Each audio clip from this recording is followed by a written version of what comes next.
कि शिक्षा शेरनी का दूध है, जो उसे पी लेता है दहाड़ना शुरू कर देता है। रटने के सिद्धांत को छोड़कर समझने के सिद्धांत पर आना पड़ेगा। पढ़ना और लिखना बहुत अलग बात है सर। ये तो आईएएस का फॉर्मूला है सर। कनेक्ट करिए, कॉन्सेप्ट बनाइए, कंसोलिडेट करिए, जिंदगी भर के लिए याद हो जाएगा, जिंदगी भर के लिए। कोचिंग व्यवसाय ध्वस्त।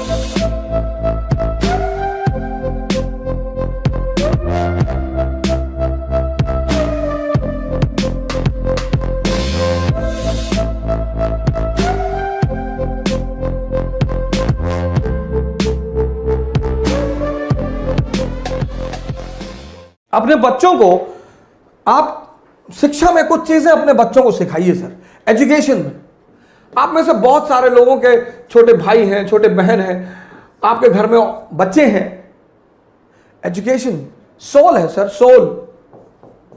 सोल इसी एजुकेशन ने, अंबेडकर का एक बड़ा प्यारा वचन है, बहुत प्यारा, जबरदस्त, कि शिक्षा शेरनी का दूध है, जो उसे पी लेता है दहाड़ना शुरू कर देता है।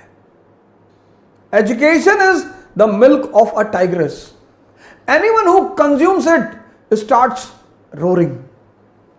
किसी भी समाज को, किसी भी देश को महान बनाना है, उसकी शिक्षा को मजबूत कर दीजिए। Education soul of family, society and nation. अगर शिक्षा सही हो जाए, अब पहली गलती जो हमारे मां बाप करते हैं, हमारे 90% मां बाप चाहते हैं कि उनके बच्चे 28 घंटा पढ़ें। आप कहेंगे 28? जी 28 घंटा, 28। कुछ पेरेंट्स तो मैंने देखा कि हमारे पास आए, साहब ऐसा है कि जरा हमारे बच्चे पे नजर रखिएगा। अरे भैया, मैं आईबी में हूं, मैं रॉ में हूं, तुम्हारे बच्चे पे नजर रखूं? बच्चों को इस फॉर्मूले पे पढ़ाइए, 4 into 8 and 18। ये 8 and 18 का फॉर्मूला कंपटीशन वालों के लिए, वो भी आईएएस। बच्चे क्लास 8th तक, 8 बच्चे क्लास 8th तक 3 into 3 इस पैरामीटर पे पढ़ें। 3 घंटे पढ़ें, जिसमें होमवर्क भी शामिल है, और 3 घंटे उनको सोचने पर मजबूर करिए। उनको कनेक्टिविटी का सिद्धांत बताइए। जैसे उन्होंने कोई टॉपिक तैयार किया, डाइजेस्टिव सिस्टम, तो अपने बच्चे को बोलिए कि यार ऐसा करो, तैयार हो गया ना, एक प्लेन शीट ले लो बेटा, लिखो पूरी कहानी को। बहुत सारे बच्चे क्या करते हैं, किताब लेके बैठ जाते हैं, और अब किताब पढ़ने में, पढ़ना और लिखना बहुत अलग बात है सर। आप बिना कंसंट्रेट हुए पढ़ सकते हैं, पर आप बिना कंसंट्रेट हुए लिख कभी नहीं सकते। लड़कों की लिखने की आदत डालिए सर। बहुत प्रेस मत करिए, एक शेड्यूल बना दीजिए बस, कि अच्छा ठीक है, डाइजेस्टिव सिस्टम तैयार जी, कार्बन एंड कंपाउंड तैयार, चैप्टर तैयार, हाँ जी, चलो लिख डालो। उनकी लिखावट को चेक कर दीजिए। 3 घंटे पढ़ें क्लास 8 तक, और 3 घंटे उनसे लिखवाइए सर। 6 महीने में लिखवाइए जरूर सर। जिस ट्यूशन से ट्यूशन पढ़ने आते हैं उनसे बोलिए। ये तो आईएएस का फॉर्मूला है सर। 8 घंटे पढ़ना, 18 घंटा पढ़ाई के माहौल में रहना। लॉ ऑफ कनेक्टिविटी, पहले फेज में जो बच्चे 8th क्लास में है, 8th तक, इनको 2 चीजें सिखाइए, व्हाट एंड व्हाई, बस।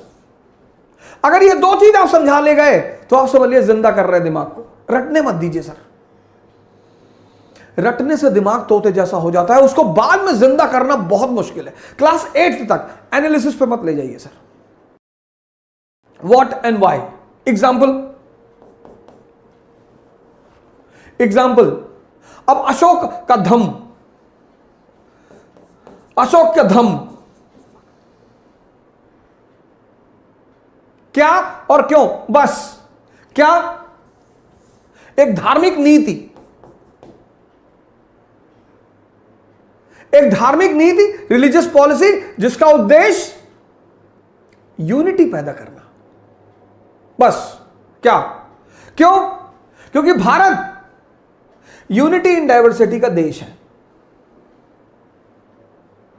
मौर्य साम्राज्य, काबुल से कन्याकुमारी, गुजरात से नॉर्थ ईस्ट, समझदार शासक है। आज हिंदू मुसलमान है, तब बौद्ध ब्राह्मण जैन, आज हिंदू मुसलमान ईसाई लड़ रहे हैं, आज, तब बौद्ध ब्राह्मण जैन, इनके बीच खटास थी। और परिवार में अगर तनाव होगा तो परिवार विकास नहीं होगा, और राष्ट्र में अगर तनाव होगा तो राष्ट्र का विकास नहीं होगा। यह बात अशोक को समझ में आई कि विकास के लिए सबसे जरूरी चीज क्या है? Internal peace. तो वो धम्म की नीति लेकर आया। बस इतना समझा दीजिए।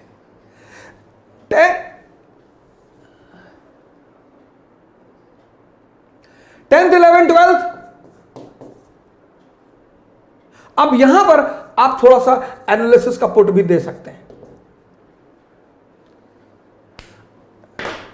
ये जो मैंने एक प्रोग्राम चलाया जिसका मैंने नाम रखा था सी क्यूब,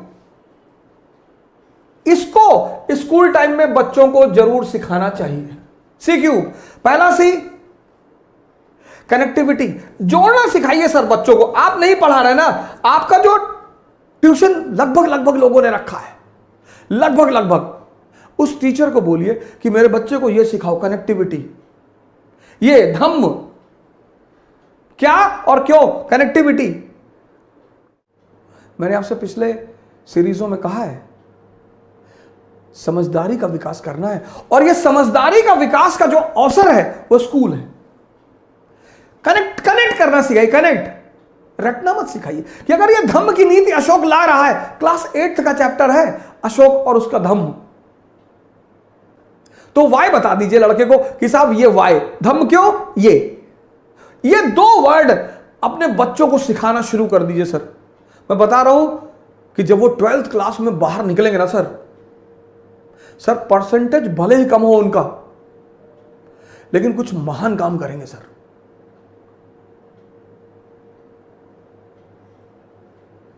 परसेंटेज बहुत ही भले ही कम हो सर, लेकिन काम कुछ महान करेंगे सर।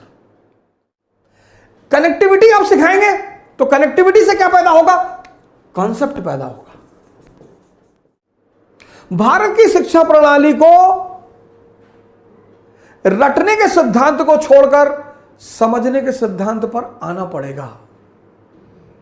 यह पहला परिवर्तन भारत की शिक्षा प्रणाली को करना पड़ेगा सर, करना ही पड़ेगा।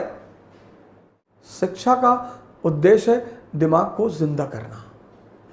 कनेक्टिविटी सिखाइए सर। शुरुआत में किसी भी चीज की जो लर्निंग है, लर्निंग, जैसे साइकिल चलाना जब आपने सीखा तो शुरुआत में दर्द हुआ, शुरुआत में टाइम, किसी भी चीज के शुरुआत में टाइम लगेगा सर। एक बार आप सीख गए, उसके बाद हाथ छोड़ के साइकिल चलाने लगे, वो जो पहला फेस होता है वो ऐसा होता है, ऐसा, यही चैलेंजिंग होता है। लर्निंग का जो पहला फेस होता है वो ये होता है। बड़ा इंपेशेंट हो जाता है आदमी कि यार बहुत धीरे हो रहा है। शुरुआत में होगा सर, शुरुआत में आप साइकिल लेके भागे, फिर आप बीच में घुसे कुछ दिन, फिर आप डंडे पे बैठे, फिर आप गद्दी पर आए, एक दिन आप थोड़ी बैठ गए। Learning is always a slow process, always. Impatient होने की जरूरत ही नहीं है सर। कनेक्टिविटी सिखाइए सर, अपने बच्चों को जोड़ना सिखाइए। आप नहीं पढ़ा रहे ना, आपका ट्यूटर पढ़ा रहा है, कोच पढ़ा रहा है, ट्यूशन पढ़ा रहा है, उनको बोलिए कि भैया हमारे बच्चों को रटाना मत। ये शिक्षा का आधार होना चाहिए। कनेक्टिविटी, कनेक्ट हो गया, कॉन्सेप्ट बन गया, और जब ये कॉन्सेप्ट बन गया कंसोलिडेट हो जाएगा, जिंदगी भर के लिए याद हो जाएगा, जिंदगी भर के लिए। कनेक्ट करिए, कॉन्सेप्ट बनाइए, कंसोलिडेट करिए, और क्लास 8 से शुरू करिए, 12 तक आते आते पूरा दिमाग, कोचिंग व्यवसाय ध्वस्त, कोचिंग व्यवसाय ध्वस्त। जय हिंद। कल फिर मिलेंगे। Thank you.